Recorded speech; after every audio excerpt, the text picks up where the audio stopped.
નમસ્કાર, આપ જોઈ રહ્યા છો વીએમજી ન્યૂઝ અમદાવાદ। ભરૂચ જિલ્લાના હાસોટ તાલુકાના નવા ઉભા ગામના ગણેશ યુવક મંડળ દ્વારા શ્રાવણ માસ નિમિત્તે કાવડ લઈને ઓમકારેશ્વર અને ઉજ્જૈન 25 કાવડ યાત્રીઓ પગપાળા કાવડ લઈને રવાના થયા।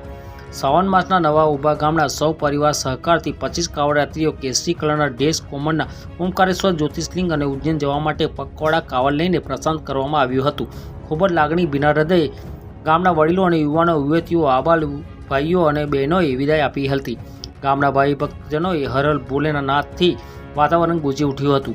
ગામના ભાઈ ભક્તોએ 4 કિલોમીટર સુધી વિદાય આપવા ગયા હતા અને હરલ ભોલેનાથ સાથે ખૂબ જ લાગણી થઈ વિદાય આપી હતી।